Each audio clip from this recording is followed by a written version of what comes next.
appreciating the answer that got me up to speed so that I could be here to have this conversation with you now. I got a strong inspiration to come and have a conversation with you today, and I felt it building, almost like I was coming into orbit and feeling myself being called home over the past few weeks. So when the idea came, it felt really good to you? It felt really good. So you know for sure that you were in the receiving mode of source energy when that thought came? Yes. Esther's asking herself every day, several times a day, when an idea comes, where did it come from? Which receiving mode was I in? Was I on a high-flying disc when I received it, or a low-flying disc when I received it?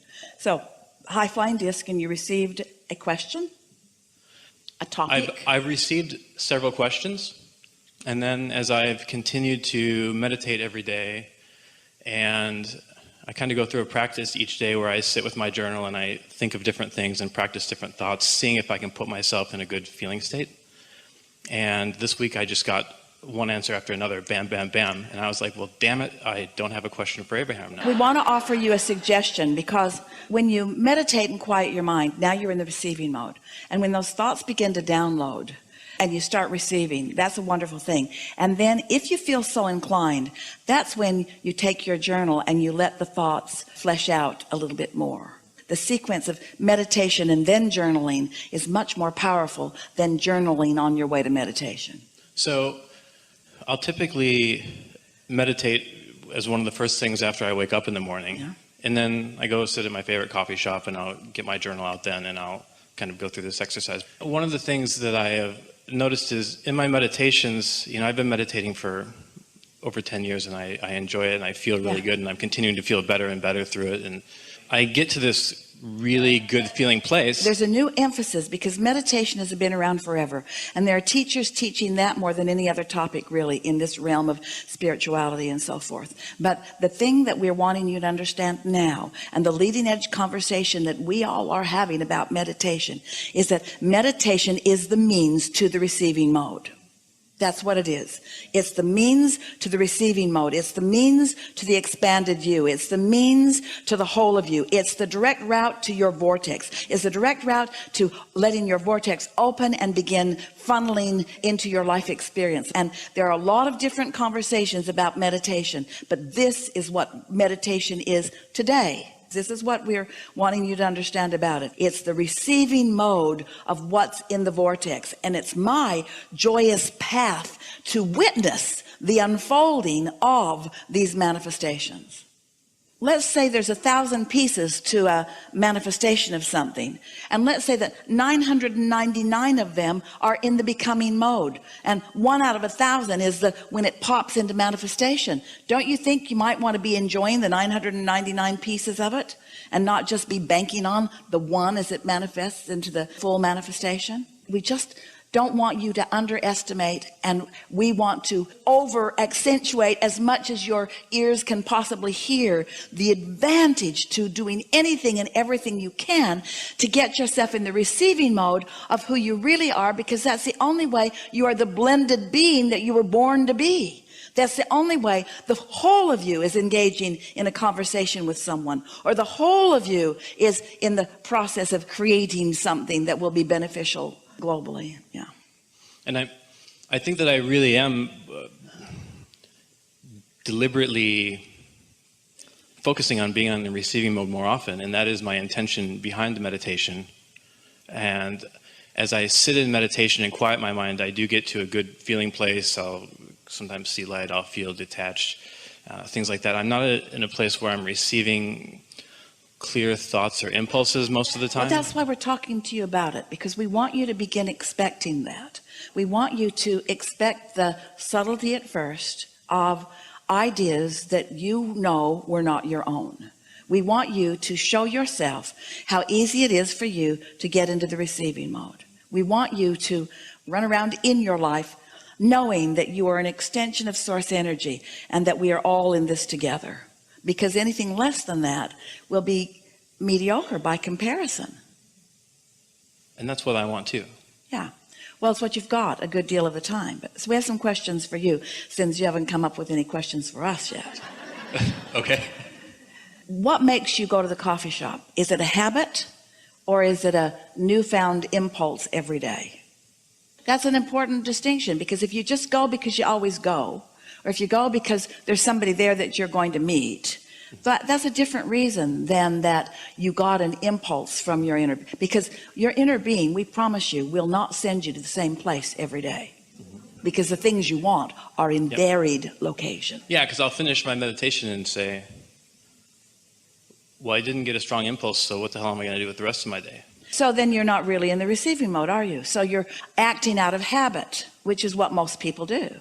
That means that with all the years that you've been meditating and all the different ways of approaching meditation, now there's this new way of approaching it, which is quieting your mind and allowing your inner being mind to be dominant.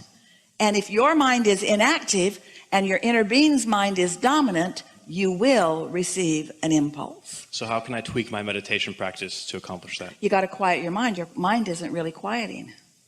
And most people aren't quieting their mind in meditation because they're trying to visualize something, or they're trying to make something happen in meditation. It's like praying and pleading. We're exaggerating because it's not a perfect comparison, but it's like a prayer where you're pleading for a result or an improvement. You're not in the receiving mode while you're pleading for something. While a prayer of appreciation, you're in the receiving mode. You see what we're getting at? Attraction is asking and allowing at the same time. I've really been listening to your coaching on meditation and applying it to my meditation practice, but clearly I'm not quieting my mind fully. So what else do you recommend? Maybe you're listening for something different than you think. You've undoubtedly heard the story, we've been offering it so much, about Esther receiving an impulse after coming out of meditation to play with her sound system. And then she did, which led to her discovery of rap and her discovery of playing it loud all through her courtyards. And then the next day in meditation, she just got the strongest impulse to move all of her furniture around in the house, which led to needing someone to help her do it. And when they came to help her do it, they hit it off really well. They were having a wonderful time. And one of them was a rapper. And so now Esther plays her rap music, and now she's got him hooked. He said, what do you do? Because she's weird and happy and prosperous and weird. And she told him, I'm a teacher. What do you teach? Rap. Of course, she's playing with him. But those 2 days of receiving led her to the thing that matters most to her in all of her life, which is being of value to someone who's asking and ready to hear. And so her inner being and his inner being just managed the meeting. But this is the point that we're making to you. It came to Esther, the whole thing evolved in 2 days of meditation back to back, where the impulse was just almost what you would call a frivolous, silly impulse. Suddenly, Esther is ravenous to understand how her music system works. Been in that house for 10 years and never really understood it. And suddenly, she cannot go one more day without understanding it. So she sat and with clarity made her way through it. Well, we were helping her because we knew how it worked. But she had to want to know how it worked. So we were guiding her to the desire for it to work, to understand it. And because she was in the receiving mode, she picked up on our enthusiasm about it and followed it. You see what we're getting at? And then the next day, a whole 24 hours later, she's meditating again. And she comes out of meditation with this ravenous desire to move the furniture around in her house. Well, that doesn't even make any sense. That furniture was so carefully placed. Every piece was measured. Every piece was purchased. Every piece was delicately placed in relationship to every other place. There's no better way for that furniture to be in that house than how it was. But Esther suddenly wanted to move it all around. Why? Because we knew there was a mover who was a rapper, who was a student and a seeker, and that Esther is a teacher and a willing offerer, and we knew it would be really good for those two to get together. And this was the best way to get them together. He's a rapper, now Esther is too. He's a mover, Esther needs one. They bonded, they had such fun together. They were together for hours. First, they moved the furniture all around, and then they moved most of it right back where it had been. Oh, yeah, I guess it was right to begin with. But that's not the point. That's not the point. The point is they had fun in the moving stuff around, and that's what you all are doing, having fun in the moving stuff around, you see. And so the point that we're making with you that we really want you to hear, that is the answer to the powerful question that you just asked us, is this receiving of information doesn't always sound like the secret scrolls. It doesn't always sound like the cure for some deadly disease. Sometimes it's just the fun of moving furniture around, because it's the path to something else. It's the path to something else. It's the path to something else. It's the path to something else, you see.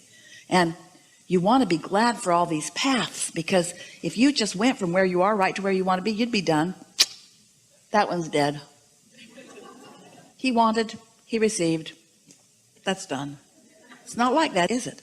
Because it's the feeling of life moving through you that it's all about. It's the hands in the clay. It's the you receiving the energy that creates worlds and flowing it through your consciousness, through your focus, for your results. Not because you're worthy, but because you can't be other than worthy. Not because somebody is now defining you as a better person than you were a minute ago, but because you got everything lined up. You tuned into the frequency. You caught on to who you are. You fulfilled your life's purpose. You fulfilled your life's purpose. You fulfilled your life's purpose. You fulfilled your life's purpose by syncing up with who you are, because that's your life's purpose. You don't have something all figured out over here that you're on your way toward. Your life's purpose is joyful evolution. Joyful evolution. Your life's purpose is never-endedness. That's your life's purpose. Never to be done. Never-endedness. It's only humans that feel tired when we say that. Helpful? It's helpful. And knowing that and having heard that from past seminars, perhaps I'm not fully quieting my mind, because I'm not even hearing I'm not receiving and aware that I'm receiving the impulses that are more mundane. Let us just ask you some questions. So when you sit, are you comfortable? Yes. Is it early in the day? Yes. And have you deliberately set this time aside so there's nothing nagging at you? Yes. And are you focusing on something? So just for a moment, just focus on that sound in the room. Can you hear it?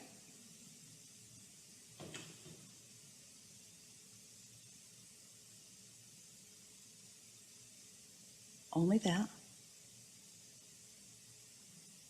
Slight detachment. Do you feel slight detachment? Is your mind wandering? A little bit. Focus on it again.